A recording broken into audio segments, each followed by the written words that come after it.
তার সাথে অনেক সময় কাটিয়েছি, আমরা একসাথে ঘুরেছি, অনেক জায়গায় গিয়েছি, সে আমাকে অনেক টাইম দিচ্ছিল, সেই কারণে আমি তার প্রেমে পড়েছি। এই তো সম্পর্কে ধরেন ও গাড়ি কিনলো, ওকে আমি 15 লাখ টাকা অ্যাড করে ওর নতুন বিএমডাব্লিউটা কিনে দিলাম।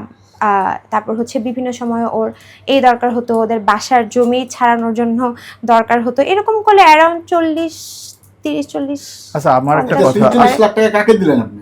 মামুনকে দিয়েছি, মামুনের হাতে। আর কন্টিনিউয়াসলি তো মামুনের মা বোন আমার কাছ থেকে টাকা নিতই, প্রতিদিনই নিত। আমার কিন্তু তাকে বিয়ে করার কোনো আসলে ওইভাবে এত তাড়াতাড়ি বিয়ে করার কোনো চিন্তা ছিল না। উনি হজ থেকে আসার কিছুদিন পরে আমাদের বিয়ে হয়, 7 দিনের মধ্যে বিয়ের ডিসিশন হয়। সে আমাকে বলে বিয়ের কথা, আমি রাজি হই, রাজি হয়ে বিয়ে করি। তখন আসলে আমি ইমোশনাল ছিলাম, যেহেতু তাকে আমি ভালোবাসতাম। সো আমি আসলে এত চিন্তা করিনি যে বিয়ের কাগজ কি উনি ফেক করতে যাচ্ছে। আমি তো তাকে বিশ্বাস করেছিলাম। আমি তো জানি না সে ফেক করবে না রিয়েল করবে। আমি জানতাম যে আমি পুরা সবার এগেনস্টে গিয়েছি, মিডিয়ার এগেনস্টে, আমার ফ্রেন্ড সার্কেল, আমার পরিবার, সবার এগেনস্টে গিয়ে তো তাকে বিয়ে করেছি। তখন তো আমি তাকেই বিশ্বাস করতাম, তার দ্বারা ম্যানিপুলেশনের শিকার ছিলাম। পেপারস সেটা হয়েছে আমার যে আগে বিয়ে হচ্ছিল, সব পেপারস আমার কাছে আছে। মামুন কাজী নিয়ে আসছে, মামুনের লোকের দ্বারা। হোসেন যে কোর্টে ওর মোহরি, ওরকে হেল্প করে, সাপ্লাই দেয়, যাই হোক। তো ওই লোক হচ্ছে বিয়ে করিয়েছে। ওই লোক বলেছে যে বিয়ের কাগজ পাইতে হচ্ছে অ্যাটলিস্ট 1 সপ্তাহ সময় লাগে। তো আমি তো ওকে বিয়ের 1 সপ্তাহ থেকে বিয়ের কাগজ ওকে মানে প্রতিবারই চাইতাম। তখন ও আমাকে বলতো যে না, ঝগড়া হলে আমি যখন ওকে বলতাম যে আমি ডিভোর্স দিতে চাই, তখনও আমাকে বলতো যে তুমি ডিভোর্স দিবার দেখে আমি তোমাকে বিয়ের পেপারস দেই না। সো এটা করেই সে 4 মাস কন্টিনিউ করেছে, আমাকে পেপার দেয়নি। এখন পর্যন্ত আমার কাছে মামুনের প্রেমে শুধু লাইলাই অন্ধ ছিল, এখন তো দেখছি আপনিও অন্ধ। অন্ধ দেখেই তো আজকে আমার এই অবস্থা ভাইয়া, না হলে তো আপনাদেরকেও ডাকতে হতো না, আমার মারও খেতে হতো না।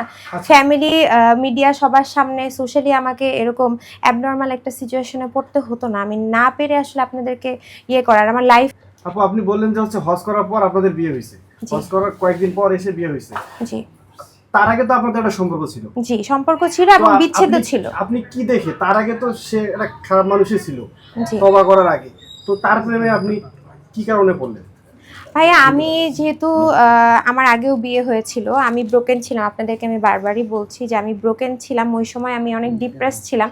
আপনি যখন একটা মানুষের সাথে অনেক দিন একসাথে ঘুরবেন ফিরবেন, অ্যাটাচমেন্ট হবেন, তখন আপনার একটা বাসা যদি পেটও হয়, বিড়ালও হয়, কুকুরও হয়, আপনি তার মায়ের পড়বেন।